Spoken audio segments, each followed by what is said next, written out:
अगर आपको लंबे समय से खांसी रह रही है, बलगम आता है और अभी सांस फूलना भी शुरू हो गया है, तो यह सीओपीडी हो सकता है।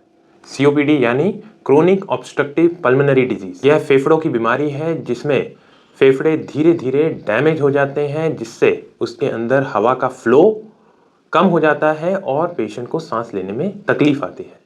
इसके दो मुख्य टाइप होते हैं, जिसमें क्रोनिक ब्रोंकाइटिस और एम्फाइसीमा आते हैं। क्रोनिक ब्रोंकाइटिस में सांस की नलियां इन्फ्लेम हो जाती हैं, फूल जाती हैं और हवा का फ्लो कम हो जाता है। और एम्फाइसीमा में छोटे छोटे लंग के एयर सैक्स डैमेज हो जाते हैं, जिसे एल्विलाई कहते हैं, जिससे हवा बाहर निकलनी मुश्किल हो जाती है, फेफड़े फूल जाते हैं। ज़्यादातर पेशेंट में दोनों टाइप्स का कॉम्बिनेशन होता है और इसे कलेक्टिवली सीओपीडी कहते हैं। इसका सबसे मेन रीज़न है smoking, that can be active smoking और पैसिव स्मोकिंग, यानी कि किसी और के धुएं को आप इनहेल कर रहे हैं। दूसरा, इंडोर पोल्यूशन, बायोमास फ्यूल्स, जैसे कि घर में गोबर का चूल्हा, लकड़ी जलाते हैं।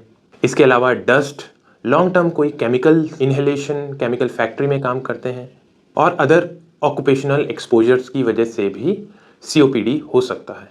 इसके सिम्टम्स में इंक्लूडेड है लंबे समय से खांसी होना, खांसी के साथ बलगम आ सकता है, सांस लेने में तकलीफ आती है, बार बार छाती में इन्फेक्शन हो सकती है, इसी के साथ सांस लेने पर छाती में से सीटी जैसी आवाज़ आती है और पेशेंट को काफ़ी थकान भी महसूस होती है। शुरुआत में ये सिम्टम काफ़ी माइल्ड होते हैं, इसलिए इसका डायग्नोसिस देरी से बनता है।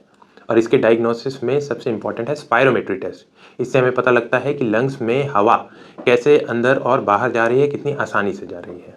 इसके अलावा छाती का एक्सरे, सीटी स्कैन भी कराना पड़ता है टू सी कि लंग में कितना डैमेज है, और ब्लड का ऑक्सीजन लेवल भी हमें गाइड करता है कि लंग से हवा ब्लड में अच्छे से जा रही है या नहीं।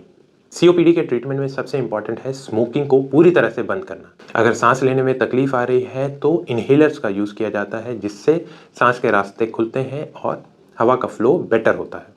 इन्फेक्शंस को प्रिवेंट करने के लिए वैक्सीनेशंस लगवानी चाहिए, जैसे बैक्टीरियल इन्फेक्शन के लिए न्यूमोकोकल वैक्सीन और वायरल इन्फेक्शन के लिए इन्फ्लुएंजा वैक्सीन।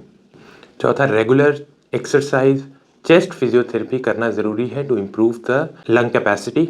एंड अगर इन्फेक्शन सीरियस है, सिम्टम सीरियस है, तो ऑक्सीजन की रिक्वायरमेंट भी बढ़ सकती है और कभी कभी मरीज़ को एडमिट भी कराना पड़ सकता है। तो अगर आपको सांस फूलना, खांसी, बलगम महीनों से चल रहा है तो इसे नज़रअंदाज ना करें, तुरंत अपना चेकअप कराएं, क्योंकि सही समय पर इलाज से सीओपीडी को आगे बढ़ने से रोका जा सकता है। ऐसी और जानकारी के लिए हमारे साथ बने रहिए। धन्यवाद।